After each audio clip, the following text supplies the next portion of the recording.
भगवते वासुदेवाय। ॐ नमो भगवते वासुदेवाय। ॐ नमो भगवते वासुदेवाय। ॐ नमो भगवते वासुदेवाय। नारायणं नमस्कृत्य नारायणं नमस्कृत्य नरं चैव नरोत्तमं नरं चैव नरोत्तमं देवीं सरस्वती व्यासं देवीं सरस्वतीं व्यास ततो जयमुदीरये ततो जयमुदीरये। नष्टप्रायेषु भद्रेषु नष्टप्रायेषु भद्रेषु नित्यं भागवत सेवया नित्यं भागवत सेवया भगवती उत्तम श्लोके भगवते उत्तम श्लोके भक्तिर्भवार्ति नष्टकिं भक्तिर्भवति नष्टति। श्री गुरुवे गौरचन्द्राय श्री गुरुवे गौरचन्द्राय श्रीराधिकायै तदालये श्रीराधिकायै तदालये कृष्णाय कृष्णभक्ताय कृष्णाय कृष्णभक्ताय तद्भक्ताय नमो नमः तद्भक्ताय नमो नमः। ज्ञानतिमिरान्धस्य ज्ञानाञ्जनशलाकया चक्षुरुन्मिलितं येन तस्मै श्रीगुरुवे नमः। हे कृष्ण करुणा सिन्धु दीनबन्धो जगत्पते गोपेश गोपिकान्त राधाकान्त नमोस्तुते। तप्त काञ्चन गौराङ्गी राधे वृन्दावनेश्वरी वृषभानुसुते देवी प्रणमामि हरिप्रिये। वाञ्छाकल्पतरुभ्यश्च कृपा सिन्धुभ्यैव च पतितानां पावनेभ्यो वैष्णवेभ्यो नमो नमः। जय श्री कृष्ण चैतन्य प्रभु नित्यानन्द श्री अद्वैत गदाधर श्रीवासादि गौर भक्तवृन्द। हरे कृष्णा कृष्णा कृष्णा हरे हरे हरे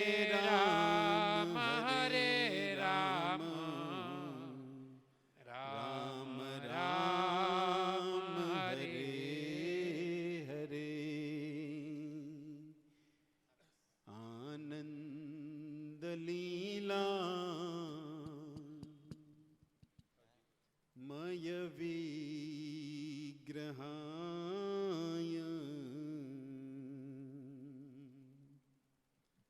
हेमांग दिव्य सचि सुंदराय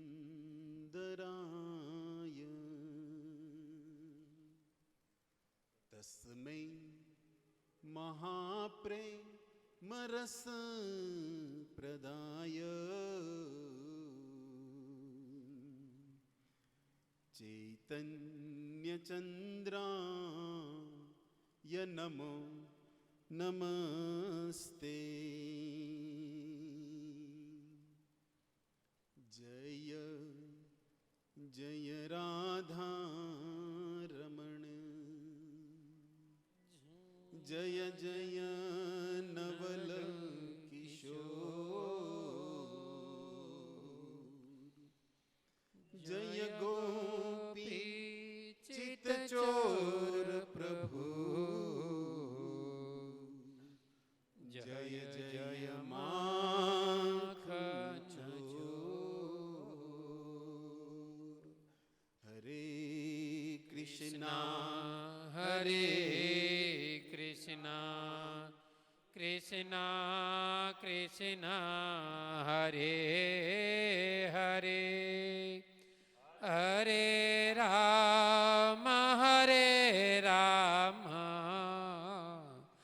राम राम हरे हरे। हरे कृष्णा। प्रति मंगलवार कई दिनों से भगवान के भक्तों को प्रिय संसार बंधन से मुक्त कराने वाला भागवत ग्रंथ जो भगवान का ही वांग्मय स्वरूप है, उसका आश्रय लेकर श्रीधाम वृंदावन के अंदर भगवान ने जो दिव्य अति दिव्य लीला की है, उस लीला को हम क्रम से सुन रहे हैं। और वृंदावन से जब भगवान को अक्रूर जी लेने के लिए आए हैं और ले जाकर ब्रजभूमि वृंदावन से बाहर अर्थात मथुरा नगरी की ओर ले जा रहे हैं, वहाँ पर प्रसंग चल रहा है। लेकिन उसी भगवान श्री कृष्ण को प्रिय और वही भगवान श्री कृष्ण का संदेश समस्त जीवों को कल्याण हेतु भगवान ने जो प्रदान किया है, तो आज के इस सत्संग में ब्रज वृंदावन से बाहर कुरुक्षेत्र में चलते हैं, क्योंकि कई दिनों से गीता का अभ्यास शायद नहीं हुआ है। इस सत्संग में भागवत तो आप प्रतिदिन सुन रहे हो, लेकिन साथ साथ इसको भी भूले तो नहीं हो। भगवान की दिव्य वाणी श्रीधाम वृंदावन से ही कुरुक्षेत्र गए थे भगवान, देखा जाए तो हम भी श्रीधाम वृंदावन से भगवान तो मथुरा द्वारिका होते हुए कुरुक्षेत्र पहुंचे थे, पर આપણે હું કામ એટલું બધું વાયા કરવું। સિદ્ધાર્થ कुरुक्षेत्र जहाँ पर भगवान अपने प्रिय भक्त अर्जुन को, सखा को श्रीमद् भगवत गीता सुना रहे हैं, जिसका मूल उद्देश्य है समस्त मानव समाज के कल्याण के हेतु भगवान ने ये गीता ज्ञान अर्जुन को उस कुरुक्षेत्र की युद्ध भूमि में सुनाया था। किस समय सुनाया था? क्या अर्जुन महाप्रसादी गोविंद करने बैठने वाले थे, या अपने सब काम से निवृत्त होकर बेड पर मस्त सोने वाले थे तब सुनाया था? भीषण परिस्थिति, हाथ में गांडीव है, चारों तरफ केवल सैन्य सागर, 18,000 अक्षणी सेना, जहां पर वैसी भीषण परिस्थिति में अर्जुन के हाथ से जब गांडीव भगवान ने देखा कि ध्रुजारी मारी रही, જે ગાંડીવના બળે દ્રૌપદીને સ્વયંવરમાં લઈને આવેલા અર્જુન આજ આ सैन्य सागर ने જોઈને આમ ધ્રુજારી કંપાઈ રહ્યા છે। तब भगवान अर्जुन के सामने मुस्कुरा रहे हैं, क्योंकि इनका तो स्वभाव ही है हसीतम मधुरम। किसी भी परिस्थिति में ठाकुर जी बस मुरली ही बजाते हैं। अर्जुन को तो पसीना आ रहा है, इनको मुरली बजाने, कैसा ये दृश्य होगा। मानो अर्जुन पूछे हो गए कि मित्र, ये वृंदावन नहीं है, यहाँ यमुना तट नहीं है, कौरव सैन्य सागर के तट पर हम खड़े और तुम मुरली बजा के हुए हंस रहे हो। क्या बोले भगवान? 5 जन्य ऋषिकेश भगवान ने अपना 5 जन्य शंख बजाया और अर्जुन को कहा सावधान सुनो। अर्जुन को उस ब्रह्म मुहूर्त में 45 मिनट्स का जो ये लेक्चर सुना या 18,000 श्लोक 18 अध्याय, अर्जुन खड़े होकर कहते करिष्य वचनम तव। भगवान मैं आपके शरण में हूं, आपका दास हूं। अब तक मैं आपको सखा मित्र सब मानता था, लेकिन आज मुझे पता चला कि आप कौन हो। मैं आपके शरण में हूं और अब आप जो कहोगे वही मेरे लिए धर्म है। तो ये सब बात क्या अर्जुन नहीं जानते थे? लेकिन उसी गीता की शुरुआत में श्रील प्रभुपाद जी ने बलदेव विद्याभूषण को आश्रित लेकर इस ग्रंथ को टीका लिखा है। उसमें गीता महात्म्य के कुछ श्लोकों को डाले हैं प्रभुपाद जी गीता शुरुआत करने से पहले, जिसमें कहते हैं अर्जुन को बछड़ा बनाकर भगवान ने इस गीता का दोहन किया है। किसके लिए? मानव जाति के लिए। क्योंकि इसको पढ़कर समझकर जीवात्मा जो है उन्हीं भगवान का अंश है, अपने स्वामी को समझकर दास भाव से उस कृष्ण की सेवा कर पाए। इसी के कारण भगवान ने गीता का उपदेश दिया है, जिसके अंदर ज्ञान योग, कर्म योग, सांख्य योग, भक्ति योग इत्यादि का बड़े ही प्रेम और आनंद से भगवान व्याख्या किए हैं। लेकिन हमारा सौभाग्य ये है कि इस गीता जैसे पवित्र ग्रंथ पर भगवान तो संस्कृत में बोल दिए, यदि प्रभुपाद न होई तो तबे की है। इस बात को याद करना होगा। ये सब था, गीता प्रभुपाद जी के पहले भी थी, लेकिन उस प्रभुपाद ने, इस भक्ति वेदांत स्वामी ने इस गीता के श्लोकों पर भक्तिपूर्ण तात्पर्य जो लिखा है वो जग जीवन के लिए एक अमृत दिया है। गीता है अमृत, लेकिन अमृत के अंदर भी प्रभुपाद जी ने इसको टीका देकर बड़ा ही सरल बनाया है, जिसका आधार लेकर किसी भी विकट परिस्थिति में, क्योंकि अर्जुन भी विकट परिस्थिति में खड़े हैं, युद्ध जैसी महा, और हम भी जगत के अंदर भक्त क्या कर रहे हैं? सुबह उठकर माया के सामने लड़ तो रहे हैं ना। प्रतिदिन माया के सामने जीवात्मा यदि देखा जाए तो संसार के अंदर युद्ध ही कर रहा है। विफल होए सफल होए बाद की बात है, लेकिन जागते ही समय युद्ध, कर्म भूमि जो भी जिसका है वहां पर दौड़ना ही होता है।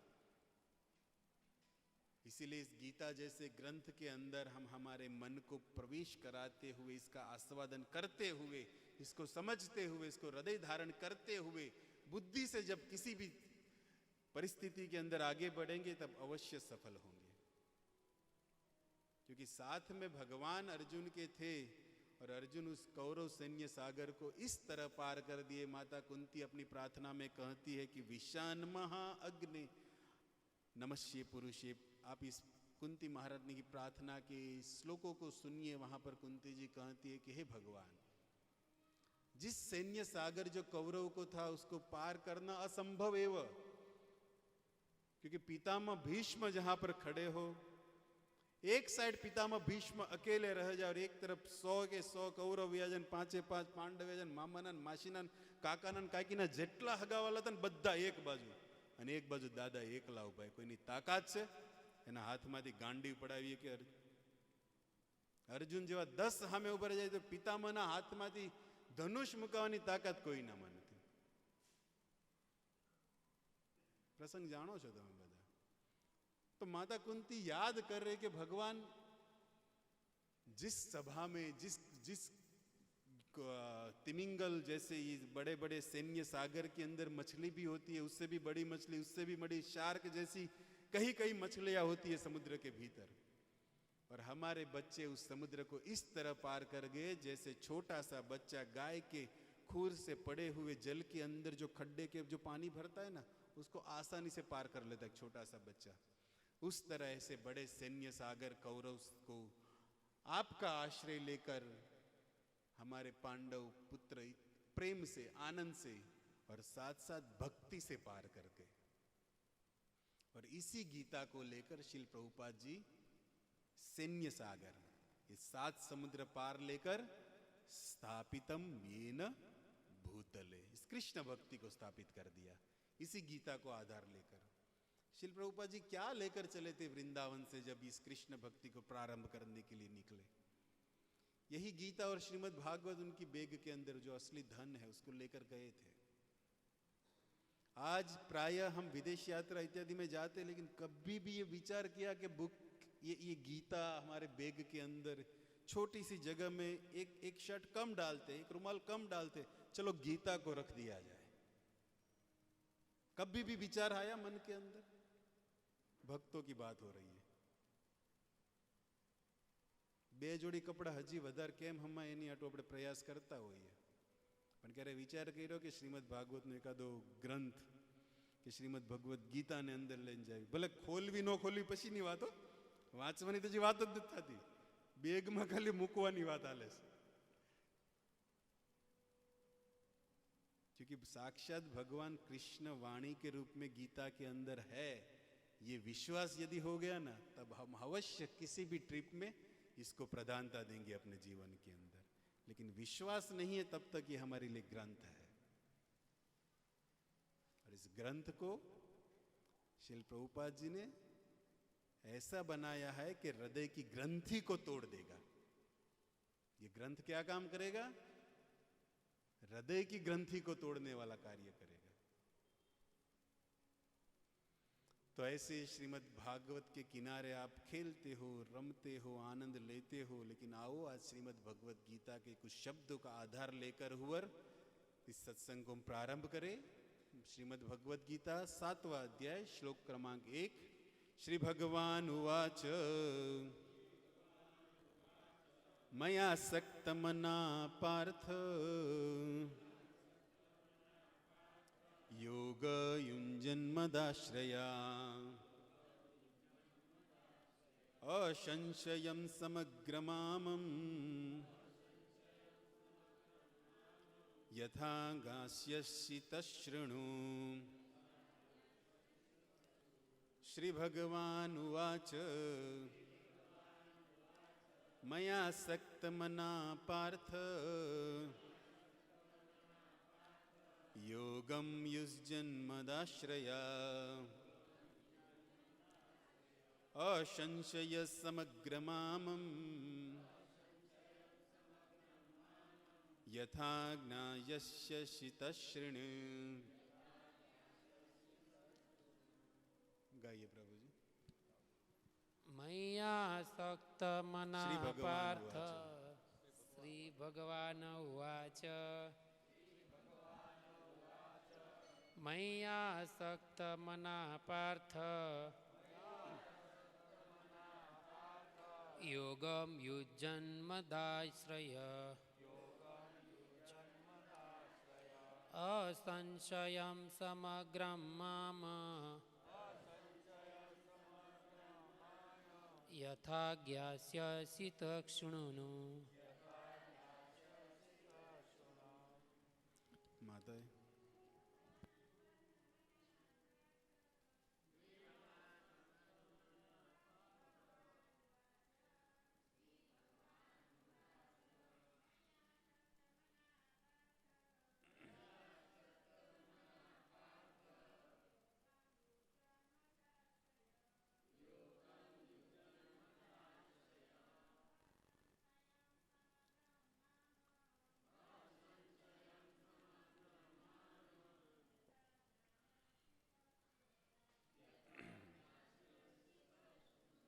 धन्यवाद। श्री भगवान उवाच भगवान कृष्ण ने कहा, मई मुझ में आसक्त मन वाला पार्थ, हे पृथापुत्र, योगम आत्म साक्षात्कार युजन अभ्यास करते हुए मत आश्रय मेरी चेतना में असंशयम निसंदेह समग्रम पूर्णतया माम मुझको यथा जिस तरह ज्ञायसी जान सकते हो तत वह शृणु सुनो। श्री भगवान ने कहा कि हे पृथापुत्र, अब सुनो कि तुम किस तरह मेरी भावना से पूर्ण होकर और मन को मुझ में आसक्त कर कर योग अभ्यास करते हुए मुझे पूर्णतया संशय रहित जान सकते हो। श्रील प्रभुपाद की जय। तात्पर्य थोड़ा लंबा है इसलिए अनुवाद पढ़ लिए। परंपरा युक्त भगवान यहाँ पर अंतिम शब्द कहें कि तत् सुनो, क्या सुने। तो इससे पहले कुछ कहा होगा तब कहेंगे क्या सुने। तो ये 7वां अध्याय, आगे का 6 अध्याय आप पढ़ लीजिए, ये होमवर्क है। क्योंकि 7वें में भगवान कहते अब सुनो, मतलब पहले कुछ कहा है तब कहते ना अब सुनो, हवे सांभळो। पहला कई बोल्या हशो तो ज के ने, इस तरह का भाव है। तो 7-6 अध्याय वाँचो आवता ऑक्टोबर सुधी। रोजनो एक श्लोक पकड़ो तो ऑगस्ट कीधुं बराबर, हालो ऑगस्ट राखो। अंतर्राष्ट्रीय कृष्ण भावनामृत संघ मीरा रोड स्थित श्री श्री राधा गिरधारी मंदिर की ओर से होने वाले इस पवित्र संत नगरी मढ़ुली के अंदर सभी भक्तों का हार्दिक स्वागत है। कथा सुधा रस प्रेम पिपाशु श्रोता चरणारविंद में दास का विनम्र भाव से सादर वंदन एवं प्रणाम। इस संसार के अंदर यदि देखा जाए तो सभी जीवों का एक ही परिचय है, और वो परिचय है कि हम भगवान श्री कृष्ण के दास हैं। इनके अलावा जो भी कोई परिचय है वो जीव के लिए एक उपाधि है। उपाधि अर्थात આપણે ગુજરાતીમાં ઉપાધિ, हिंदी में उपाधि। उपाधि अर्थात पदवी भी होती है, तो यहाँ पर पदवी की बात हो रही है कि भगवान के दास है ये भूलकर हम हमारे जीवन में जो भी प्राप्त किए हैं वो सब शरीर के लिए एक उपाधि है। शरीर के अंदर यदि कोई रोग है तो उसे हम आधि कहते हैं। उसी तरह ऊपर से लिया हुआ, शरीर के भीतर मन है, मन के अंदर जीवात्मा, ये सब जो ऊपर से लिया हुआ, मैं ये हूँ वो हूँ, इंजीनियर डॉक्टर इत्यादि जो भी है वह सब ऊपर से ली हुई एक उपाधि है। और इसी उपाधि के कारण व्यक्ति को अपने आप को इतना बड़ा चढ़ा मानता है कि बस मैं ही सब कुछ हूँ। और ऐसे अज्ञान के कारण ऐसी उपाधि में जीवात्मा कहीं जन्मों से फंसा है। बस यही इस शरीर की व्याख्या है। इसीलिए भक्ति रसामृत सिंधु श्री रूप गोस्वामी कहते हैं कि ये सब उपाधि से मुक्त होना है, तो कहते हैं कि सर्व उपाधि विमुक्ताना तत्प्रद कर्म निर्मलम ऋषिकेण ऋषिकेश सेवनम भक्ति उच्चतम। सभी उपाधि से यदि मुक्त होना है तो रूप गोस्वामी कहते हैं कि ऋषिकेण ऋषिकेश, हमारी जो ये इंद्रिया है उसे ऋषिकेण कहते हैं, और इसी इंद्रियों से ऋषिकेश अर्थात भगवान श्री कृष्ण की सेवा करना, और सेवा से व्यक्ति के अंदर जो भी मान है, जो भी मान लेने की ये रोग लगा है कि लोग मुझे कुछ पूछे, यदि सेवक धर्म में आ जाएंगे तो शरीर सा पहला बंधन जो ये मान की जो कामना है ना, वो समाप्त हो जाएगी। फिर जगत के अंदर कोई पूछे ना पूछे कोई फर्क नहीं पड़ता। जैसे साधु चलता है, कोई बोले या ना बोले, वो तो अपनी मस्ती में रमता रहता है, मन भगवान में लगाकर। उसी तरह उपाधि से मुक्त होने का पहला तात्पर्य कि ऋषिकेण ऋषिकेश, इंद्रियों से भगवान की सेवा में लग जाना, ताकि जीव के अंदर जो मान लेने की जो वृत्ति है ना, वो समाप्त हो जाए।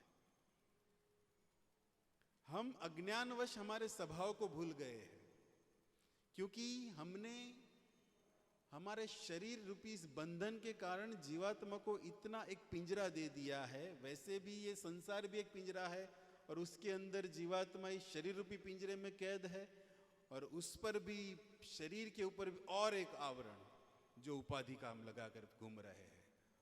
और इसी उपाधि के कारण संसार के अंदर हम मान चाहते हैं, लोग मुझे कुछ पूछे, सबके बीच में लोग मेरी प्रशंसा करें। यही जीवात्मा को इस संसार में फंसा कर रखता है। हम सब संसार की छोटी मोटी वस्तु को प्राप्त करने में दिन रात हमारा कितना परिश्रम लगा रहता है, दिन रात कितना प्रयास करते हैं, क्योंकि संसार की कुछ चीज प्राप्त हो जाए, जबकि है वो नश्वर, न पहले थी न बाद में है न रहेगी। आज जिसके पास है वो अमर अजर वस्तु नहीं है। वस्तु पड़ी रहेगी, शरीर खत्म हो जाएगा, शरीर होते हुए वस्तु खत्म हो जाएगी। यही इस सिक्के की एक दो बाजू चल रहा है। लेकिन इसी के बीच, इसी को प्राप्त करने में पूरा समय व्यक्ति बस संसार के अंदर काम, क्रोध, लोभ के कारण, ईर्ष्या के भाव में इसको प्राप्त करते हुए, और उस वस्तु से मिलेगा क्या? प्रयास यदि थोड़ा सूक्ष्म बुद्धि से विचार किया जाए, दुख देने के लिए ही जीवात्मा को यह भोग दिया जा रहा है। जबकि जीवात्मा का असली धन है भगवान श्री कृष्ण की भक्ति, उनकी सेवा, उनका नाम, उनकी कथा, उनके भक्तों का संग। और इसी को भूलने के कारण व्यक्ति अपने स्वभाव को भूला है। और स्वभाव हमारा क्या है? वही चैतन्य महाप्रभु समझाने के लिए आए हैं कि ना हम विप्रो न च नरपति न वैश्य न शूद्र, कुछ नहीं हूं मैं। चार जाति आ गए ना, वैश्य शूद्र, कुछ नहीं। क्या हो तुम? गोपी भर्त्यु पद कमलयो दास दास, दास हूं मैं। किसका? वही राम का, वही कृष्ण का। हनुमान जी भी इसी बात को कहे ना। रावण की सभा में रावण पूछा कि कौन हो तुम? क्या बोले हनुमान जी? मैं कपि पुत्र हूं। क्या बोले? पवन पुत्र हूं, अंजनी का। क्या बताया अपना परिचय? दासो हम कौशलानंदन, मैं उस कौशल नंदन भगवान श्री राम का दास हूं। यह जीवात्मा का वास्तविक टाइटल है, यह वास्तविक उपाधि है। और इस उपाधि को भूलकर हम माया के दास बनकर इस जगत के अंदर माया रूपी को प्राप्त करने के लिए बस दिन रात घूम रहे हैं। और ऐसा न जाने कितने जन्मों से घूम रहे हैं। जब तक जीवात्मा अपने दास धर्म को स्वीकार नहीं करता, तब तक इस जगत के अंदर अलग अलग योनियों में घूमता ही रहेगा। इसीलिए तो हमारे संतों ने गाया है ना कि हमारा असली धन जो है हम भूल चुके हैं। उसको याद कराने के लिए गाते हैं कि तमे भावे भजी लो भगवान, जीवन थोड़ू रयू। तमे भावे भजी लो भगवान, जीवन थोड़ू रयू। કંઈક આત્માનું કરી લો કલ્યાણ, જીવન થોડું રહ્યું।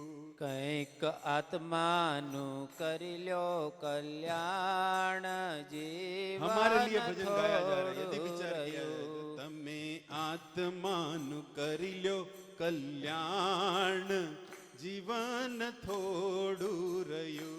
तमे આત્માનું કરી લો કલ્યાણ, જીવન થોડું રહ્યું।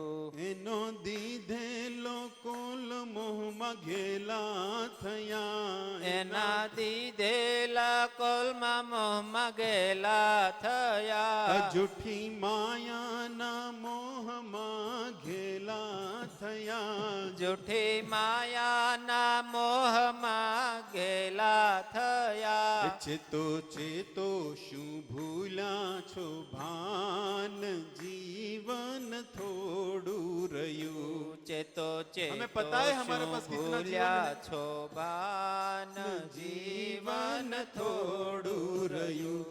થોડુંક હતું ઈ શેમાં ગયું?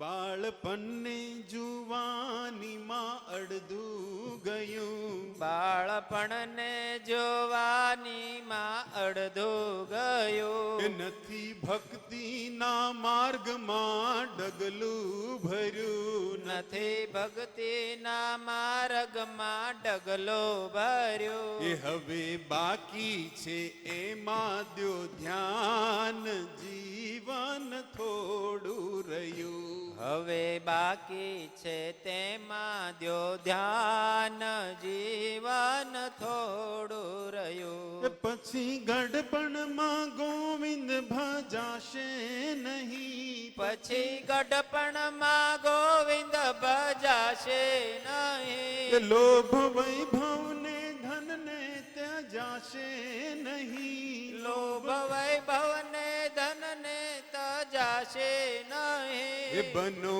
આજથી પ્રભુમાં મસ્તાન જીવન થોડું રહ્યું. બનો આજથી પ્રભુમાં મસ્તાન જીવન થોડું રહ્યું. એ બધા આળસમાં દિવસો વીતી ગયા. બધા આળસમાં દિવસો વીતે ગયા. પછી ઓચિંતુ યમનું તેડું થશે.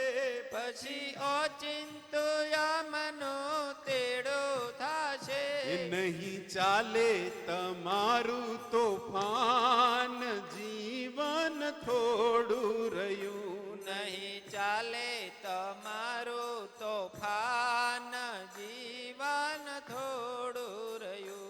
बस ये जो भजन है यदि इसको गा तो लिए हम लेकिन गाना इतना महत्वपूर्ण नहीं है. इसको समझना और जीवन में अप्लाई करना उतारना ये सत्संग है. ભક્તિના તાળમાં માથું ધૂણાવવામાં તો આપણે કોઈનો વારો ન આવવા દે. આપણને એમ સમજાઈ ગયું બધું. એટલા અમારે તમારે સંતવાણીમાં માથાઓ ધૂણતા હોય તમારે આમ સમજાય જાય એમ જ લાગે. પણ એ બહાર નીકળે એટલે તમારે इस तरह हाथी स्नान वालों सत्संग न करवो જોઈએ. हाथी स्नान समझ रहे हो आप शब्द को? बाहर निकल कर उसी मिट्टी को वापस शरीर पे डालना, ये नहीं होना चाहिए. एक बार गंगा स्नान कर लिया तो कर लिया, लेकिन गंगा स्नान करने के बाद भी मन के अंदर जो प्राप्त करने की वृत्ति है ना, उसको तो साथ में लेकर हरिद्वार से बैठते हैं यम हरिद्वार मेल के अंदर. जब उसको वहां पर छोड़ के आना है. लेकिन ये जीवात्मा का स्वभाव है जो कहीं जन्मों से लगा है. और सत्संग हमारे स्वभाव को सुधारता है. यदि हम सत्संग में बैठे तो તમે કહો અમિત રોજ મંગળવારે બેહવી, આગળ આવીને જ બેહવી, પાછા પહેલા જ બેહવી, વાહે બેહતા જ નથી. એમ થોડા વાહે રહેવી.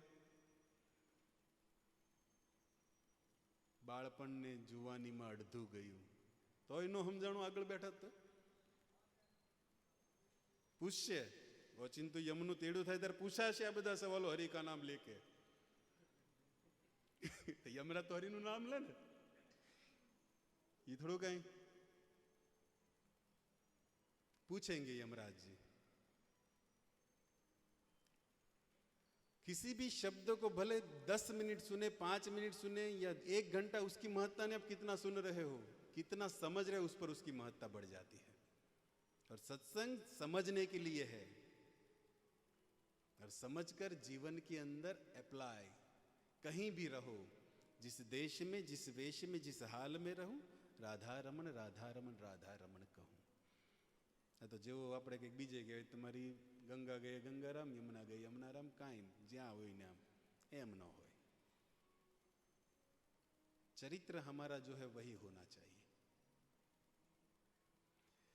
तो इसी बात को हमारे गौरांग ने भी गाया है बंगाली भाषा में कि जीव जागो गौरा चांद्र बोले।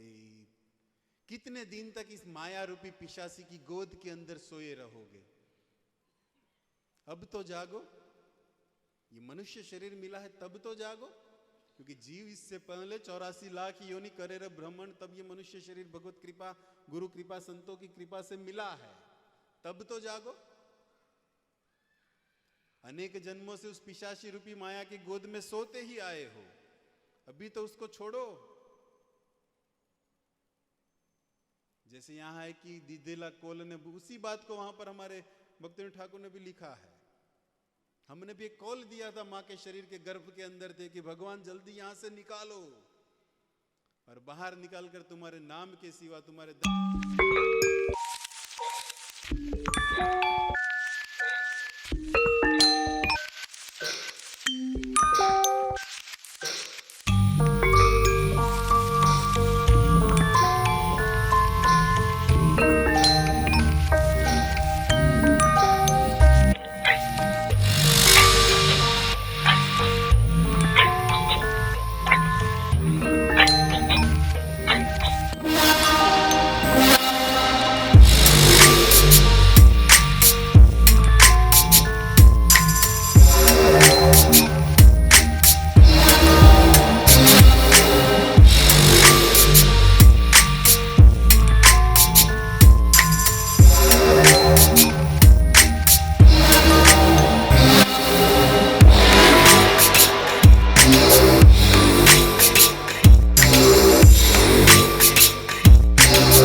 प्रतिदिन भागते हैं दौड़ते हैं इस जीवात्मा, और यही माया की गोद में सोने की बात हो रही है। शांति वहां पर ही, आप गीता के अंतिम 18वें अध्याय में सुन लीजिए कि भगवान ने शांति कहां पर बताई है, और कौन व्यक्ति शांति के अंदर रह सकता है। शांति नगर में तो अपने रही पूछवामां आवे, नगर ની અંદર શાંતિ છે, જીવ ની અંદર તો પછી નગર માં દેખાય છે શાંતિ તમને? શાંતિ આવા હરિસ્થાનમાં હોય। અત્યારે તમને અહેસાસ થોડોક થતો હશે, અહીંથી બહાર નીકળો તમારે એટલે તમારી વાટે જ બેઠા હોય। પેલા માતાઓ જારો બેસે ગાડી વાહી, કાલ તમારે લાવવાના છે ને બિલ ના, પૂરી શાંતિ ન્યાથી અશાંતિ વાળું જીવન ચાલુ। એટલે માતાઓ સત્સંગમાં એ સાંભળે, તમને હેરાન નહીં કરે, તમને થોડીક લેવા દેશે, અડધા ઈ નો લેવા દેતા હોય તમારે। अशांति वाला जीवन में थोड़ी शांति तमने माताओं कदाच लेवा दे तो बुआ भाग अपना। तो इस तरह संसार के अंदर जीवात्मा जो है दिन रात भाग रहा है। इसी बात को विश्वनाथ चक्रवर्तीपाद याद करते अपनी टीका के अंदर कि तो इस तरह है जैसे एक बंदर लोभ के लिए कुछ फल प्राप्त करने के लिए एक पेड़ से दूसरे पेड़ पर छलांग लगाता रहता है, उसी तरह जीवात्मा एक शरीर से दूसरे शरीर के अंदर दिन रात फल को प्राप्त करने के लिए बस शरीर बदल रहा है। जैसे वानर एक योनि एक पेड़ से दूसरे पेड़ पर, ये वानर की तरह ही मनुष्य जीवन समाप्त हो रहा है। विश्वनाथ चक्रवर्तीपाद के शब्द है टीका के साथ। जनो बुद्धय अष्टम स्कंद का जो सत्यव्रत मुनि की जो स्तुति है उस पर विश्वनाथ चक्रवर्ती साहब ने कलम चलाते हुए ये दृष्टांत दिया है। तो हम हमारे जीवन के अंदर इतने विष भरे जीवन के अंदर जी रहे हैं। संसार को भी विष बताया गया है। हम जहां पर जी रहे हैं ना भक्तों, ये ऐसा संसार है जहां पर चारों ओर केवल विष फैला हुआ है जो दिखता नहीं है। ये विष कौन सा है? मोह और ममता का विष है, जिसको हम बड़े ही प्रेम से पी रहे हैं और हमें पता भी नहीं है। ये इसकी प्रभाव है। संसार का विष इतना प्रभावशाली है कि हमें मार भी रहा है और बता भी नहीं रहा है। इतना प्रभाव इस विष का। इस विष से, संसार के विष से तो बाजार में मेडिकल में मिलने वाला विष अच्छा बताया है संतों ने। क्योंकि उस विष का यदि आप एक बार पान करोगे तो राम नाम सत्य हो जाएगा। लेकिन ये संसार मोह रूपी विष ऐसा है कि जिसको दिन प्रतिदिन व्यक्ति पी रहा है लेकिन मर नहीं रहा है। ये इसका प्रभाव है। धीरे धीरे शू कहवाय अमुक रोग धीरे धीरे शरीर ने खातो देखा ही नहीं। ये मोह रूपी विष के अंदर हम दिन रात घूम रहे हैं और ये विष रूपी संसार के अंदर मोह ने ऐसे सबको बांधा है कि दिखता नहीं है लेकिन शरीर प्रतिदिन खत्म हो रहा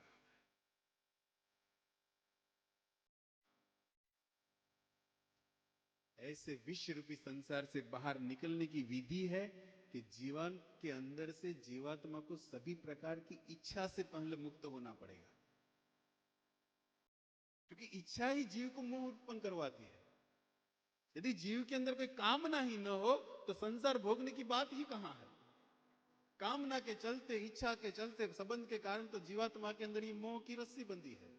और इसी मोह के कारण जीवात्मा इस विष रूपी वन के अंदर दिन रात बस उड़ रहा है। और इस विष रूपी वन के अंदर चारों ओर विषय का ही वस्तु है। आंख जो है उसका विषय है कि कुछ अच्छी चीजें देखना। इंद्रिय का विषय है कि उसको अच्छा स्पर्श मिल जाए। कान का विषय उसको अच्छा शब्द मिल जाए। नासिका कुछ अच्छा गंध प्राप्त करना चाहती है। ये इंद्रियों के विषय है। और संसार के अंदर ऐसे विषय भोग ही चल रहे हैं। आज आप इंटरनेट इत्यादि माध्यम से बच्चे को मोबाइल देना चाहते हो, लेकिन किस तरह दोगे?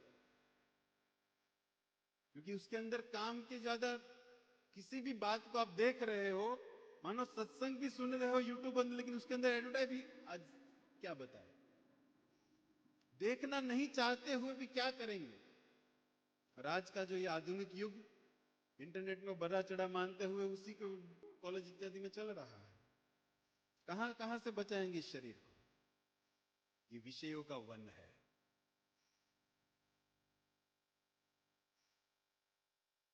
इसीलिए श्री प्रभुपाद ने इस जगत के अंदर सत्संग को प्रधानता दी है। हम हमारे हाथ में नहीं है हमारे बच्चे को कंट्रोल करना, यदि समझा जाए तो। क्योंकि 24 घंटा हम हमारे बच्चे के साथ घूम नहीं सकते, सब मानते हैं। हम सब हमारे बच्चे के अंदर अच्छा संस्कार चाहते हैं, लेकिन उसके साथ आप 24 घंटा घूम नहीं पाओगे। और आज शिक्षण की स्थिति ऐसी हो गई है कि हमारे पास कम रहता है और स्कूल, कॉलेज इत्यादि, ट्यूशन इत्यादि में ज्यादा समय। इसीलिए श्री प्रभुपाद जी ने विधि बताई है कि बच्चे को संस्कार देने के लिए परिवार का सबसे बड़ा कर्तव्य है कि हफ्ते में 1-2 बार पूरा परिवार साथ में बैठकर इष्टि गोष्ठी करें। आज ये वीक में आप क्या किए हो, किस तरह मिले हो। प्राय हम हमारे काम में इतने बिजी है कि हम हमारे बच्चे के लिए भी समय नहीं निकाल रहे हैं। એ જે કરે બરાબર જ કરતા હોય ને એવી આપણી ધારણા થઈ ગઈ છે. ऐसी हमारी मन की गांठ बांधे गई कि जे करता है हारू ज करता હોય ને 100% સારું કરતા હોય, પણ તમે ક્યારે જાણવાનો પ્રયાસ કર્યો કે શું કરે છે? અડધા નથી નહીં ખબર હોય એસવાય માં છે કે શેમાં ભણે, પૂછવું પડે જરા તું શેમાં છો, ત્યારે કે હું જે 8માં છું, એટલે મને એમ કીધું 10નું વાર છે.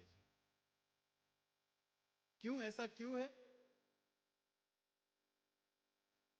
कि हमारे पास समय नहीं, और हमारे पास समय नहीं इसलिए बच्चे भी कहते कि आपके पास समय नहीं है तो हमारे लिए तो हमारे school friend college I am best, मेरे लिए तो वही जीवन है, इंटरनेट इत्यादि.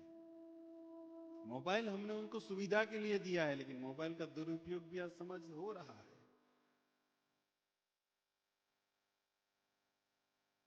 केयरफुल, सावधान होना पड़ेगा. इसीलिए घर के अंदर सत्संग की जरूरत है. बाहर तो हम ये सत्संग में बैठे हैं, लेकिन घर के अंदर वातावरण सत्संग रूपी बनाने के लिए इस गीता का सहारा लेते हुए गीता को परिवार के साथ हफ्ते में 1-2 बार आधा घंटा बैठकर बच्चे को हाथ में देना चाहिए कि पढ़ो, हम सुनना चाहते हैं. कभी हम पढ़े वो सुने, उस पर कुछ इष्टि गोष्ठी, उस पर कुछ बातें, तब उसका मन कुछ अपने जो नित्य कार्य है उससे बाहर निकलकर सत्संग की ओर अग्रसर होगा. लेकिन आज हम हमारे बेटे को कार देना चाहते लेकिन संस्कार देना नहीं चाहते. ये हमारी दुविधा है. अच्छे से अच्छी कार दे देंगे लेकिन संस्कार એની શું જરૂર છે? જો ભક્તો ફાટલા કપડા હોય ને તો ચાલશે, સંસ્કાર ફાટેલા હોય ને નહીં ચાલે. બસ આ સૂત્ર યાદ કરવાનું છે. ફાટલા કપડા પહેરવાથી વ્યક્તિનું ચરિત્ર નહીં બગડે, પણ જીવનની અંદર ગમે એટલા હાઈ બ્રાન્ડના કપડા પહેરે તો પણ સંસ્કાર રહિત જીવન હશે તો એ ફાટેલું જીવન જ ગણાશે. हम अच्छा वस्तु देते हैं, अच्छे से अच्छा मोबाइल देंगे, अच्छे से अच्छा ब्रांड देंगे, अच्छे से अच्छी गाड़ी देंगे, लेकिन संस्कार के नाम पर जीरो. उसकी ओर दृष्टि नहीं जा रही है समाज की कि बच्चे को क्या देना है, क्या जरूरत है. और वो उनके काम में, हम अपने काम में चल रहा है जीवन. ये चल नहीं रहा है, बिगड़ रहा है. वस्तु तो विचार किया जाए, हमारे हाथ में है बच्चे का भविष्य.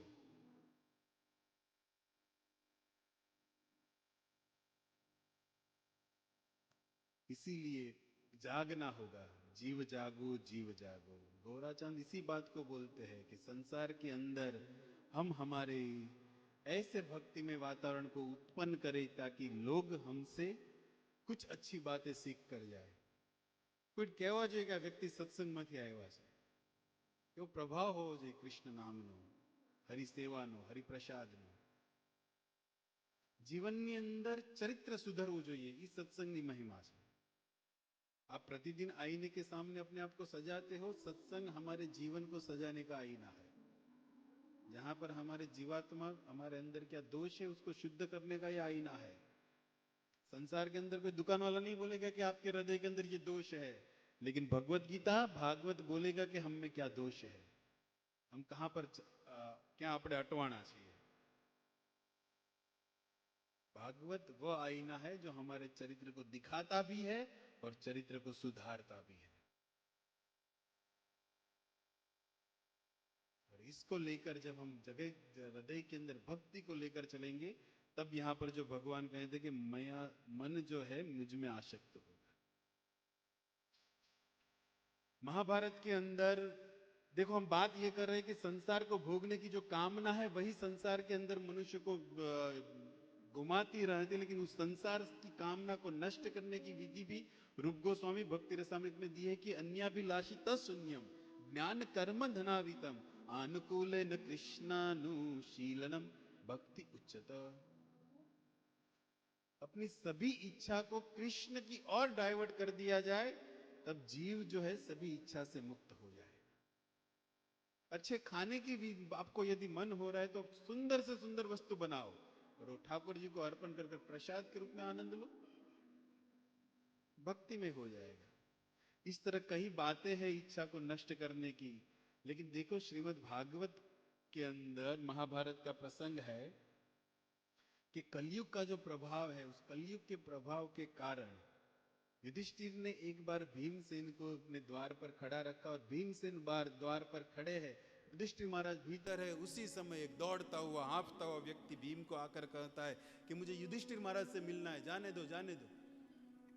युधिष्ठिर महाराज भीमसेन कहते कि नहीं नहीं, मुझे बताओ क्या काम है, क्या तुम नहीं दे पाओगे, खाવાની વાત થોડી છે, બે લડવા ધર્મરાજનું કામ છે આ। ભીમને એમથી ચાલો મારું બધે નામ આવું।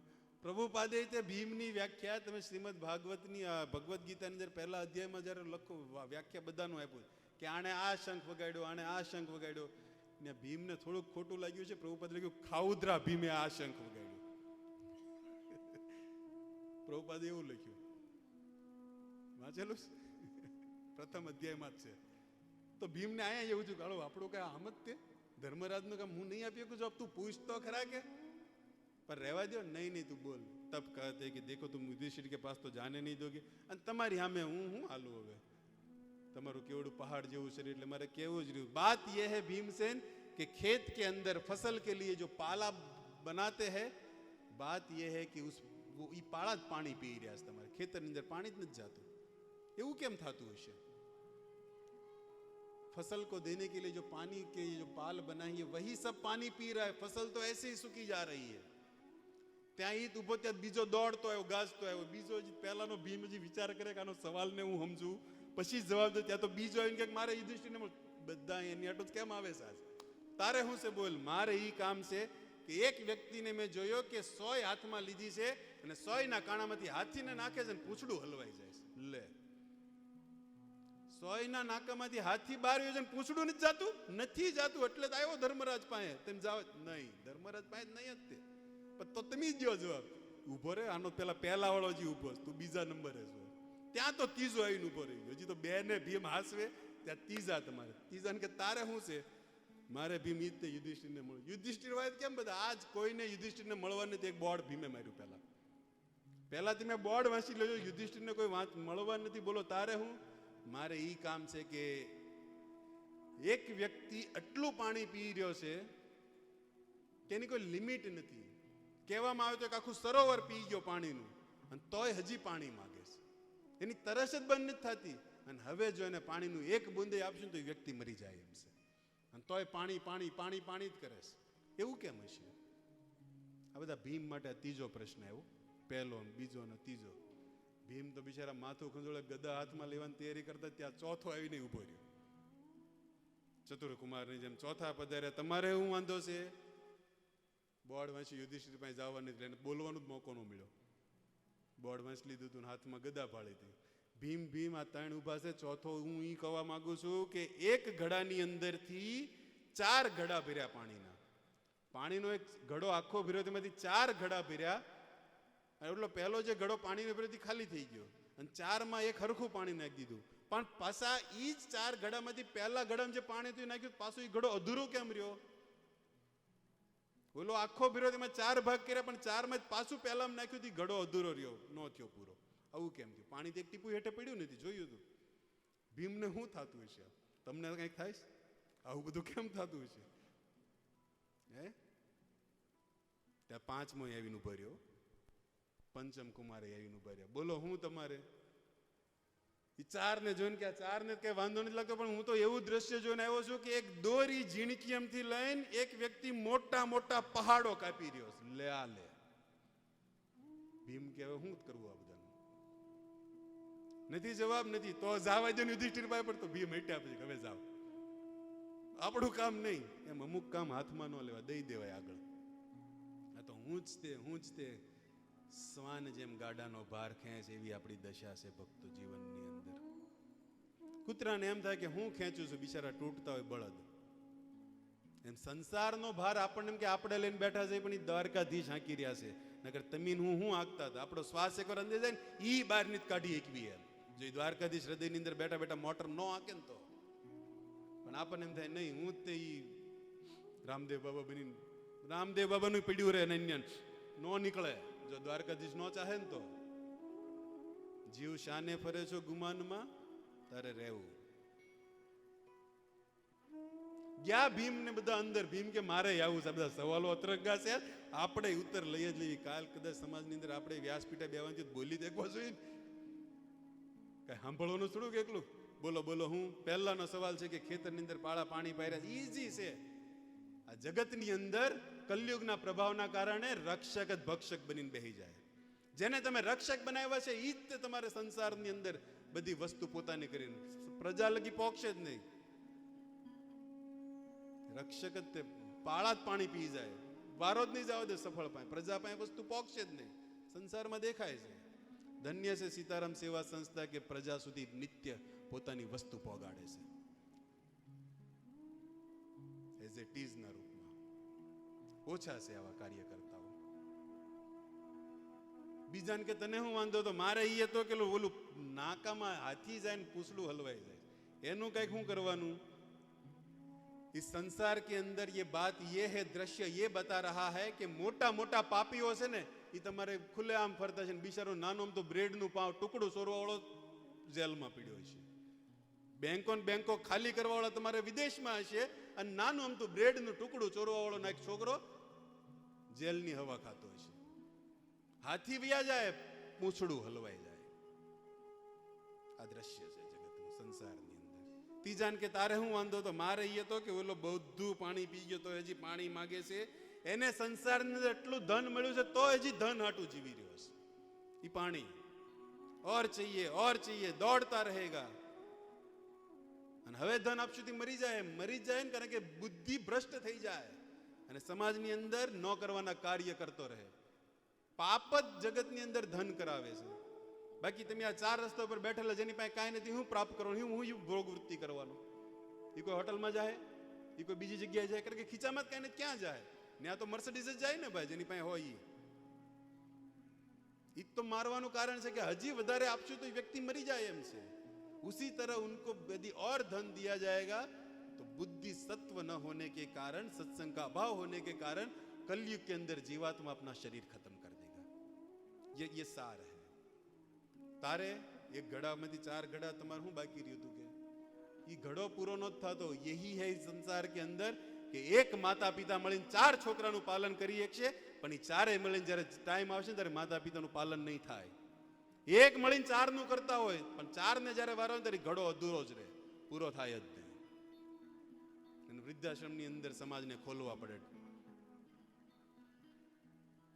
5માં કે તમે દોરીથી પહાડ કાપતા હતા જેવા જોયા? હા. ત્યારે પરીક્ષિત મહારાજને ત્યારે યુધિષ્ઠિરને એમ થયું કે નહીં, વાસ્તવિક સવાલનો જવાબ અહીંયા મળશે. ઉપરના તો બધા કલયુગના દોષ છે જ તે, પણ 5મો વ્યક્તિ જ્યારે બોલ્યો કે એક નાની અમતી દેખાય નહીં એવી દોરીથી મોટા મોટા પહાડ કાપી રહ્યા, ત્યારે યુધિષ્ઠિર મહારાજે ભાગવતનો છેલ્લો શ્લોક યાદ કરતા કહે છે કે નામ સંકીર્તન યશ્ય પાપ પ્રણાશય. આજ તો છે કલયુગની અંદર કે નાના અમતા કૃષ્ણ નામથી ઉપર ગણાવેલા બધા મોટા પાપને વ્યક્તિ કાપી શકશે. હરે કૃષ્ણ કૃષ્ણ કૃષ્ણ હરે હરે, હરે રામ રામ રામ હરે હરે. નાના અમતા કૃષ્ણ નામથી આવા મોટા મોટા જે કાંઈ પાપની અંદર વ્યક્તિ હલવાણેલો છે ને બધા પાપને આસાનીથી, જેવી રીતે એક નાની અમથી દોરીથી વ્યક્તિ મોટા મોટા પહાડોને કાપી શકે, એવી જ રીતે આવા મોટા મોટા પાપને વ્યક્તિ કાપી શકશે. પણ આ બધું જીવનની અંદર ક્યારે સમજાય?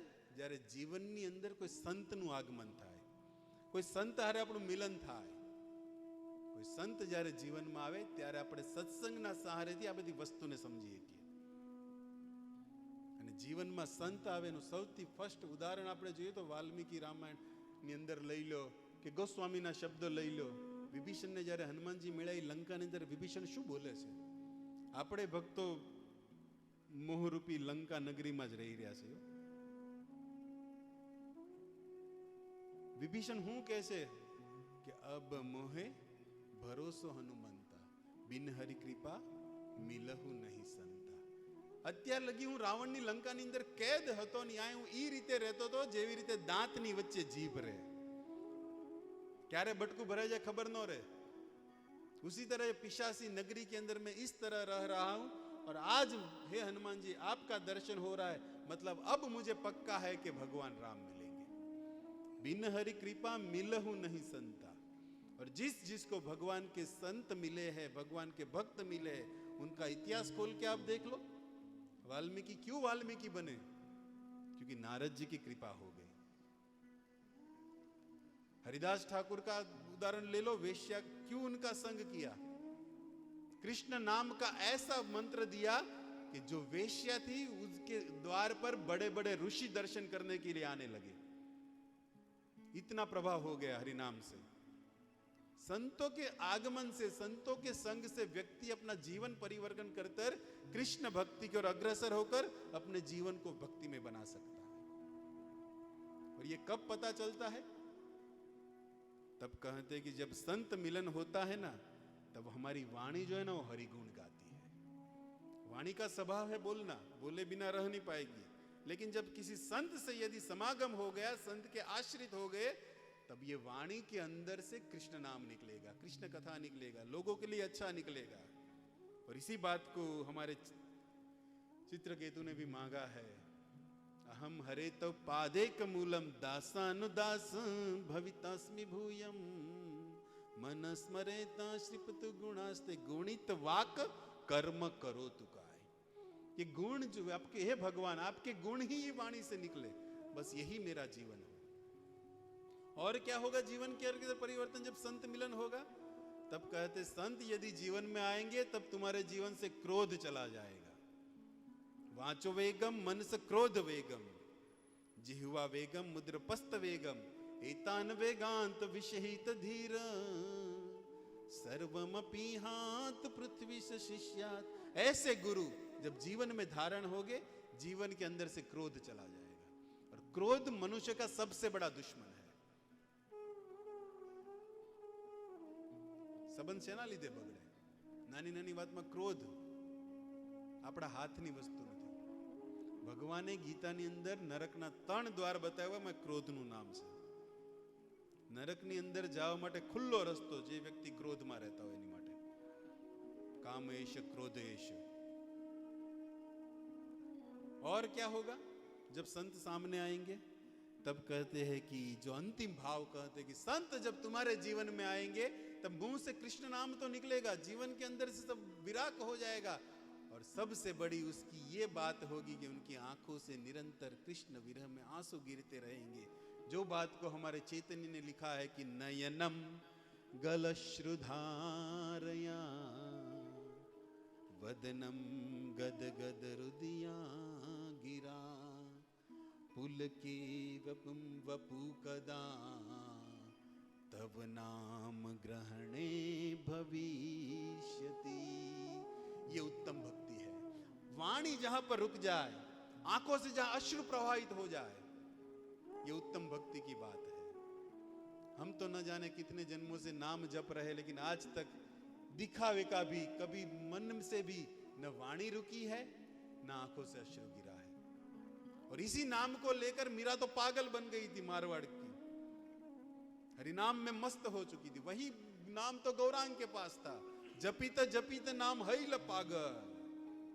इसी महामंत्र को गाते हुए चैतन्य महाप्रभु पागल हो जाते थे। और वही महामंत्र हमारे पास है, लेकिन हम तो एज इट इज, गीता के पीछे जो शब्द है वो हमारे पीछे भी है, एज इट इज वही के वही है। जबकि नाम के विषय में लिखा, नाम मेरा प्रभाव न उल्लास, मन के अंदर अति आनंद और उल्लास प्रदान करता है कृष्ण नाम।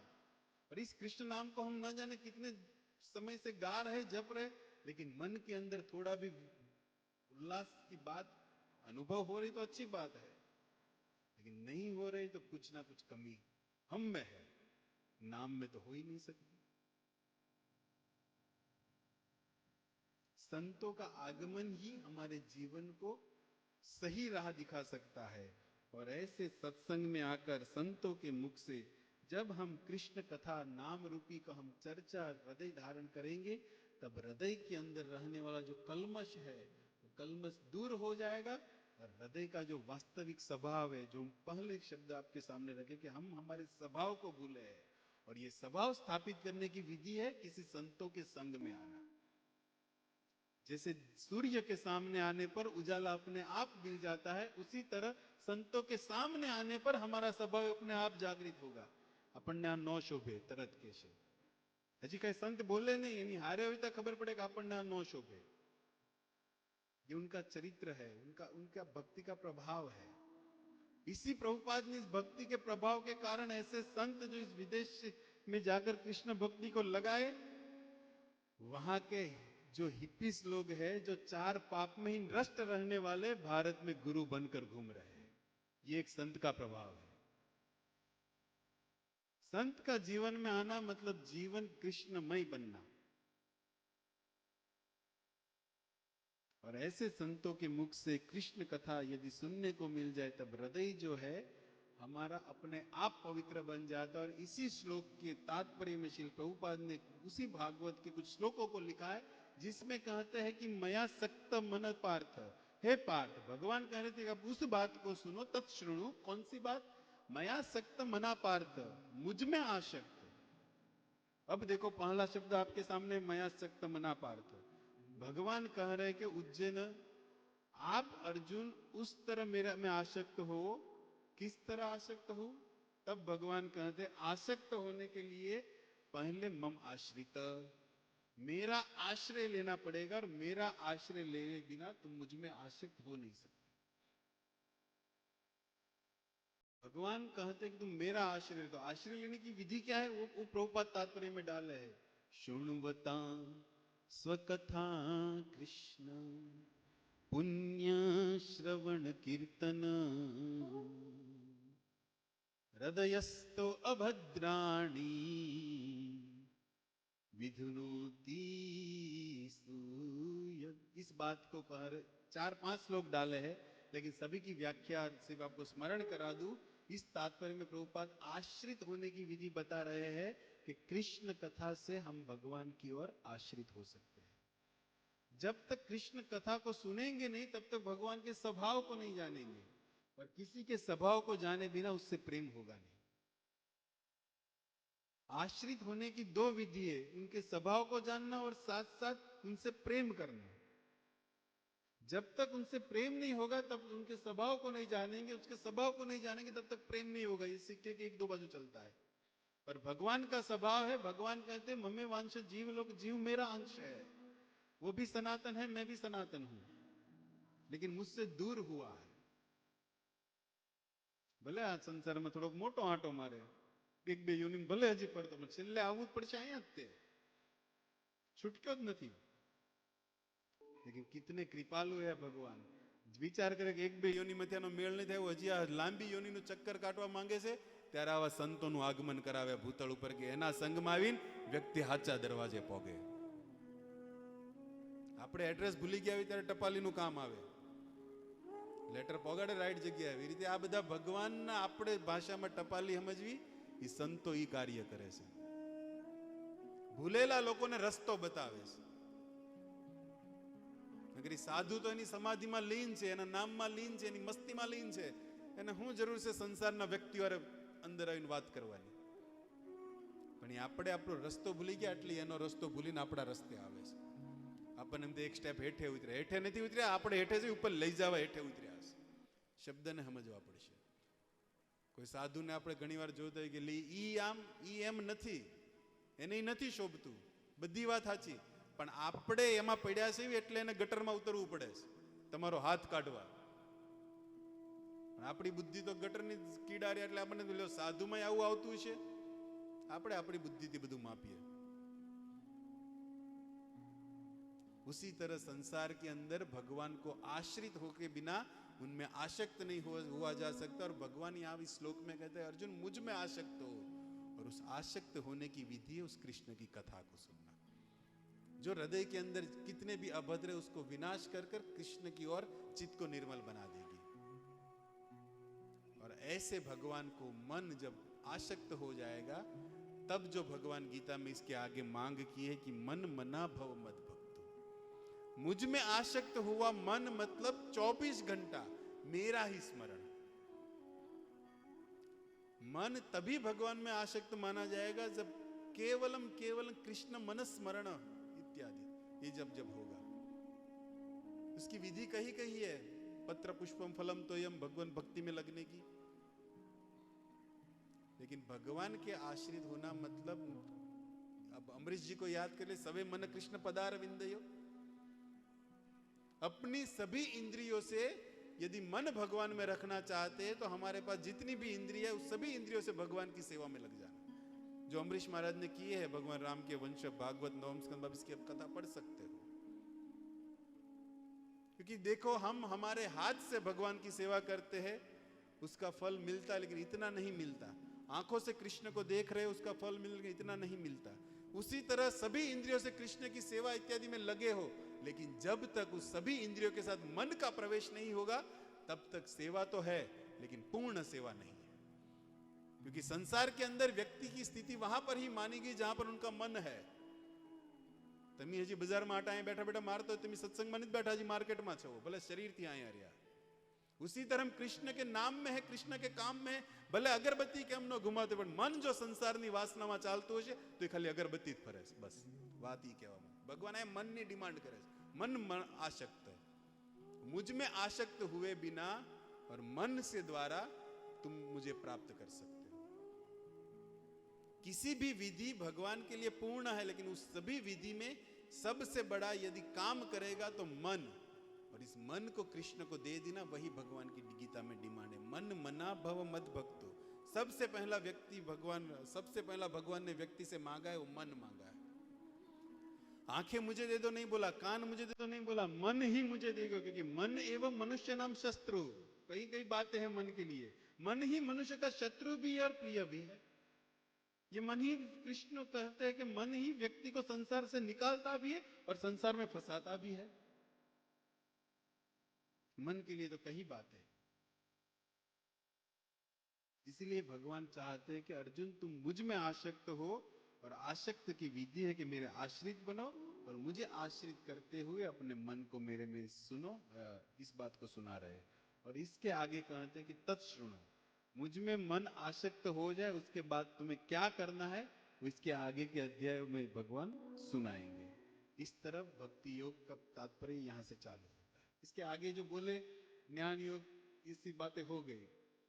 इस तरह गीता को पढ़ना समझना ये श्री प्रभुपाद जी की परंपरा है।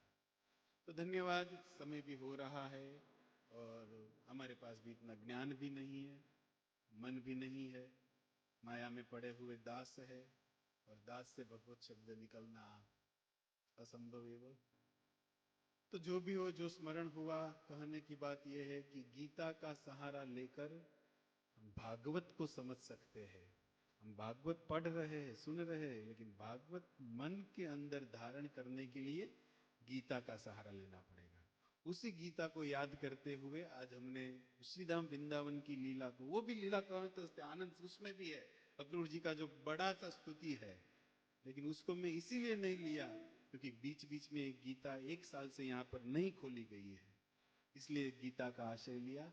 श्री कृष्णचंद्र भगवान की जय। श्री पार्थ अर्जुन श्री कृष्णचंद्र कुरुक्षेत्र धाम की जय।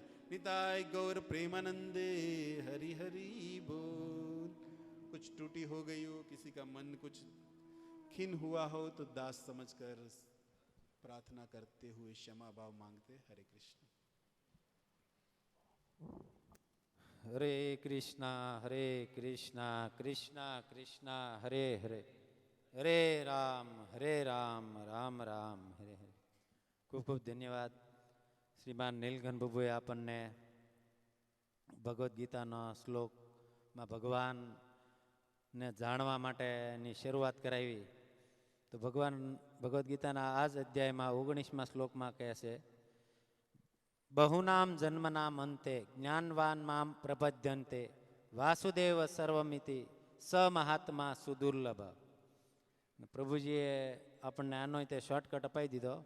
પહેલાં ભગવાન શું કહે છે કે બહુ ઝાઝા જન્મો થાય ત્યારે કૃપા થાય છે, હું વાસુદેવ શ્રી કૃષ્ણ સર્વે સર્વા સર્વ કારણોનો કારણ છું એવું જાણવું એ કાંઈ જેવી જેવી વાત નથી। બહુ ઝાઝા જન્મો લેવા પડે છે જાણવા માટે પણ। તો આપણને તો પ્રભુપાદ જેવા સંતોની કૃપા થઈ ગઈ કે સર્વ કારણ ગોવિંદમ આદિ પુરુષમ તમહમ ભજામિ। ભગવાન કૃષ્ણ બધાના કારણોના કારણ છે। પ્રભુજીએ પણ આપણને શોર્ટકટ અપાવ્યું કે સંત આપણને કોઈ મળી જાય। રામાયણમાં પણ કીધું છે, સંત મિલન સુખ જગનાઈ। સંતનું મિલન થઈ જાય ને એનાથી કોઈ મોટું સુખ નથી. તો શોર્ટકટ આપણે બધાને શોર્ટકટ જ જોતું હોય તો આપણે શોર્ટકટ અપનાવી લો, સંતોના ચરણ કમળ પકડી લો, ગુરુઓના સદગુરુના ચરણ કમળ પકડી લો તો ખબર પડી જાય ભગવાન કોણ છે. ખૂબ ખૂબ ધન્યવાદ. પ્રભુજીનો મહામંત્રથી હૃદયથી આપણે સ્વાગત કરીશું. હરે કૃષ્ણ હરે કૃષ્ણ